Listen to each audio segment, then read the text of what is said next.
Hi guys, welcome back to my channel. If you're seeing my face for the first time, my name is Snowy and I am an African immigrant living in Northern Ireland, UK.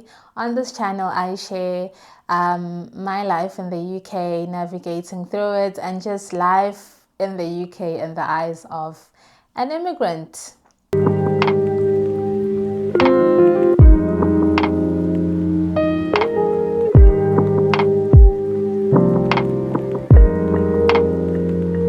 So I've been living in the UK for just over 3 years now. I arrived here in 2022.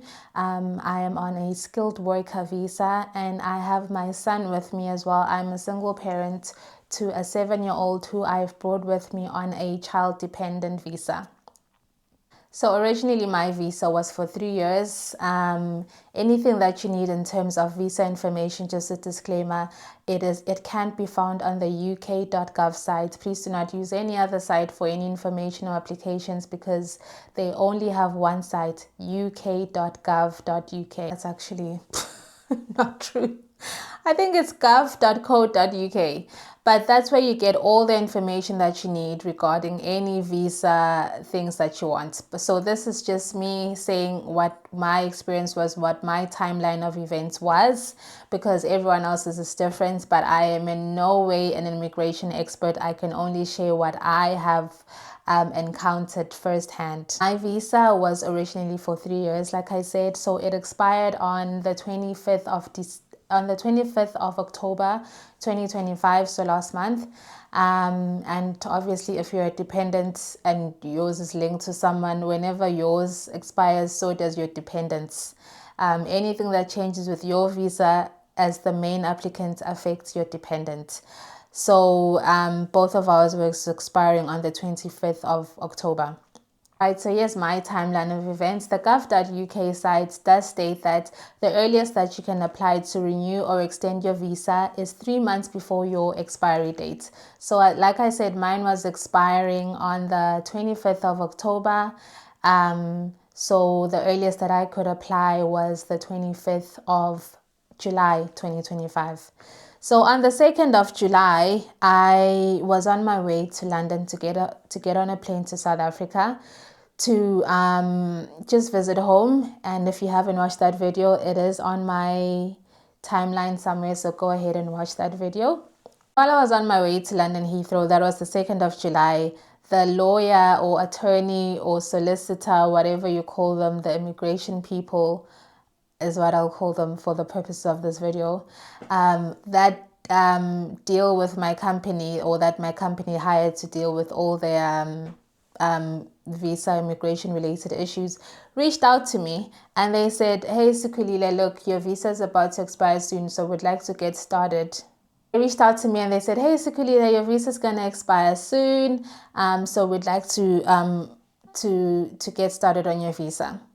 So a thing that you need to know is that if you are applying for any visa in the UK to extend, to change, whatever, you cannot leave the country until your visa is approved or denied, or else once you leave the country, your application will automatically be thrown out and then you have to start again all over again. So there's no point in doing that. I told the lawyer that, look, I'm actually on my way out of the country right now and I will not be back until the 18th of September. And sure enough, they said, right, let us know as soon as you get back. But they said that in the meantime, things that they would need is a copy of my biometric residence permits, in short BRP, and they also send me over an application form that is just for the company, where they just ask you all your basic personal details. This application form is what they use to fill in the actual home office visa application form.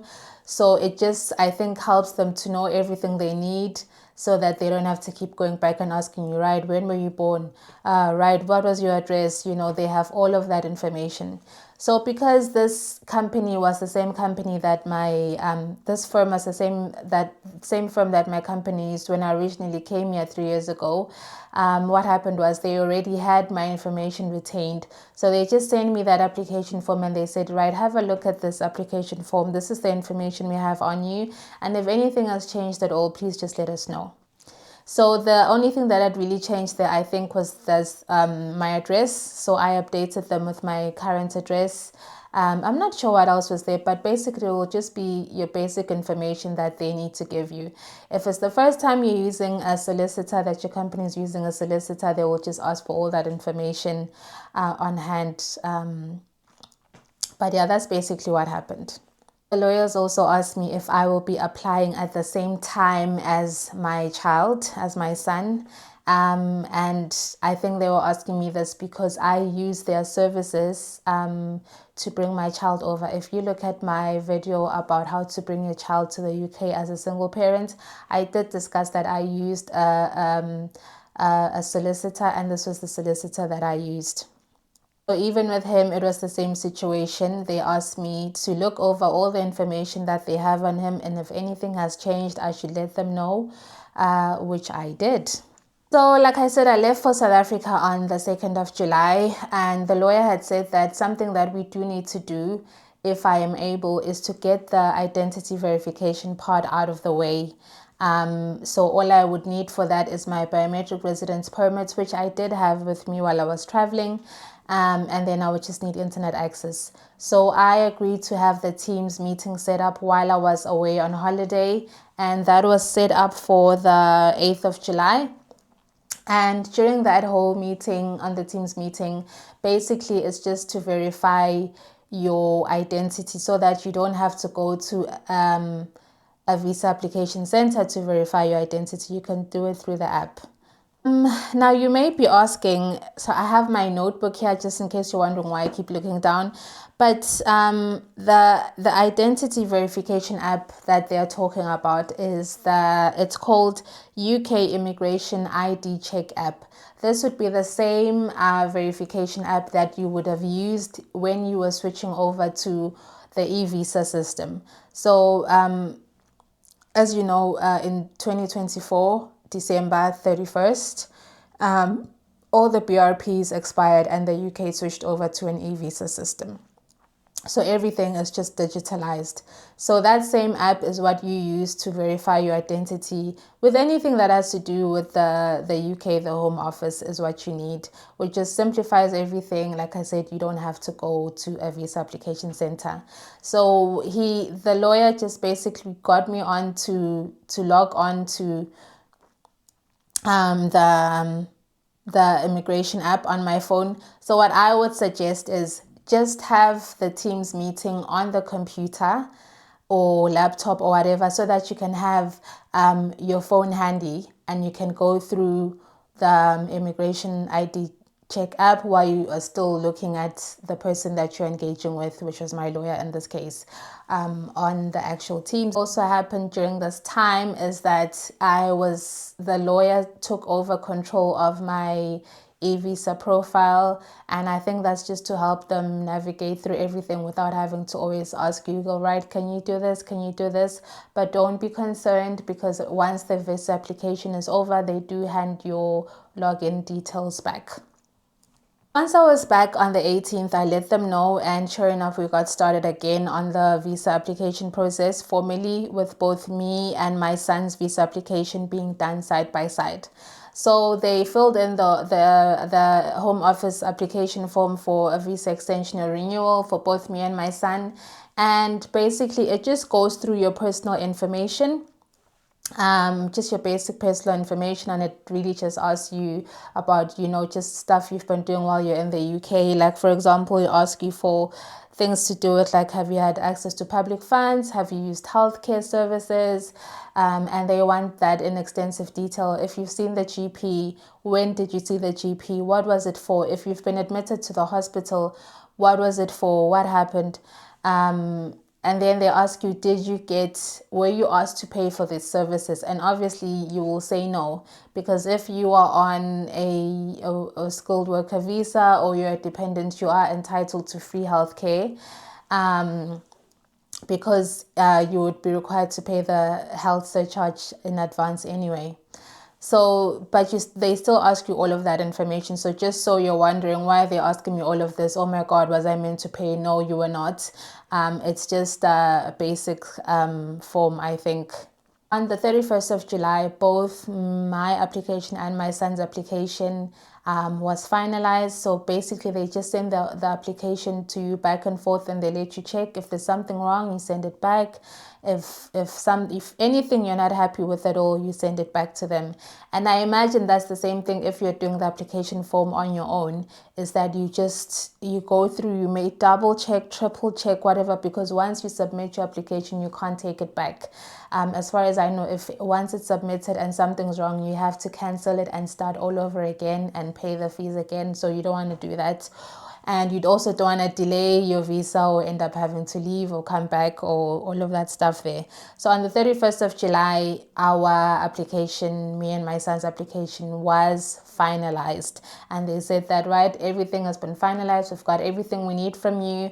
And then we will be in touch with you once your application is submitted.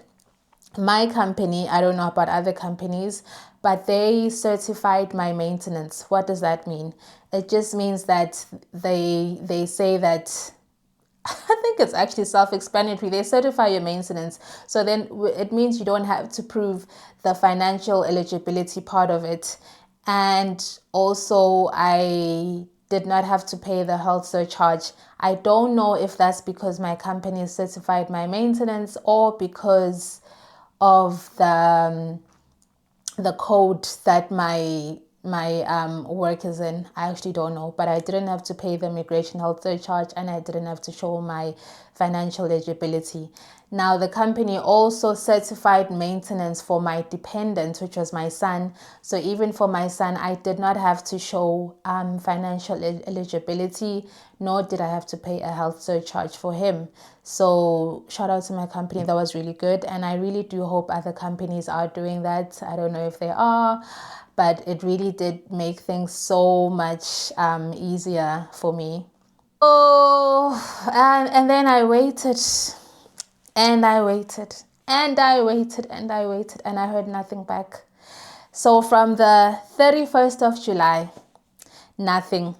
And then on the 9th of September, now I was just so paranoid. I was like, it's September, my visa is expiring in October. So I was literally like, next month, I don't know what's happening. I couldn't even plan around, like, what do I do? I don't even know if I'll be here in a month. So on the 9th of September, I sent them a follow-up email. I sent the attorneys a follow-up email. And I said, I haven't heard from you guys in 6-7 weeks. What's the holdup? What's going on? Because there was a colleague of mine, my friend actually, she had gotten her visa renewed before mine. So she said she waited a period of like 3 weeks before they told her it was submitted. And I imagined the delay was just like when you initially applied, the certificate of sponsorship being issued sometimes can take time, sometimes it can take a short time. So I tried to wait, but then 6-7 weeks was too much. So that's why I reached out.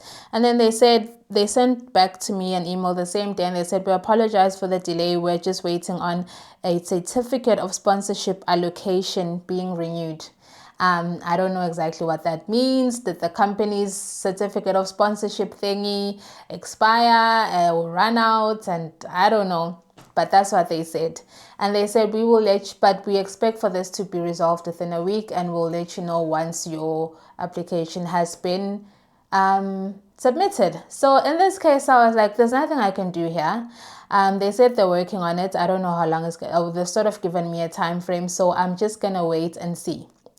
Because they know that my visa is expiring in like a month. On the 18th of September, I heard back from them and they said, hi, Sikhulile, just letting you know that your application has been submitted. I was like, yay, finally. And again, I must reiterate, once they say it's been submitted, do not leave the country. Your passport is still with you and everything. Do not leave the country, because your visa application will be discarded. You will have to start all over again after all of that hard work and after all of that money. Don't do it. Now, my company paid for my visa application, but they did not pay for my son's. So this is where it comes in now, where you have to pay for your son. They said, we can set up a Teams meeting so that we can pay for the home office fees via Teams. So basically they set up a Teams and they went onto my son's application. And then when it came to the payment, I had to just read out my card number and then they sent that payment through. I used my credit card, by the way. Don't think that you always have to have money in your account, because, life just be lifing and you never know what happens, or, maybe you don't have the funds at that time, but you can use your credit card, just to let you know. The home office fees as of September 2025, when I paid, was £304 for a child dependent visa extension or visa renewal fee. £304 is what I paid. I also paid £300 for the lawyers, just for their services. Again, this is a part that you can skip if you want to do this application on your own. I just didn't want to risk it because I'm a single parent and I thought I'm a higher risk. So that's why I paid it, just so I didn't take any chances. But this video maybe will help you not have to do that. So basically, once I had paid that fee of £304, we then set up a visa application slot with TLS to go to a visa application center so that my son's identity can be verified in person. So you just go to the visa application center, UK Visa Application Center, that is closest to you.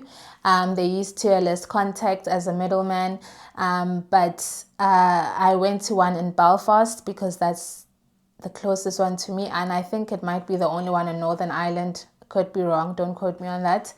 But I had to attend one in Belfast. It's right in the city center. It's really not hard to get to, even if you're using public transport, it's fine.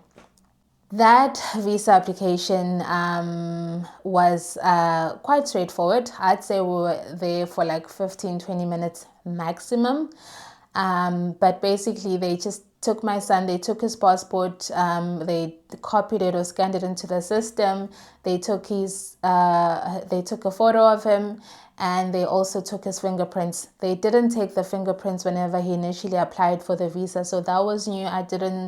I would have thought maybe he's still too young to take fingerprints, but they did take his fingerprints. So as a parent, you're just there to help them through it, make sure they're just doing everything okay. And obviously they speak to you as the parent because the child doesn't know anything. What I will say as well is that my partner went with me for that, but then he wasn't allowed to go inside. So just so you know, they only allow one person, and it should be the person with parental responsibility to go inside. So that was the 1st of October when we went for the visa application biometrics for my son. And then on the 3rd of October is when I heard back about my visa application, and it was approved. So on the 18th of September, my application was submitted, and on the 3rd of October, my application was approved. So it took a total of 2 weeks and 1 day. Once my visa was approved, the lawyer set up another Teams meeting so that we could hand over back control of my e-visa profile to me. And yeah, that was just as simple as that. My visa application was done.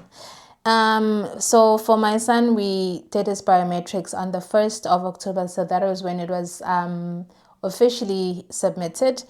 And then we heard back from his was approved on the 16th of October.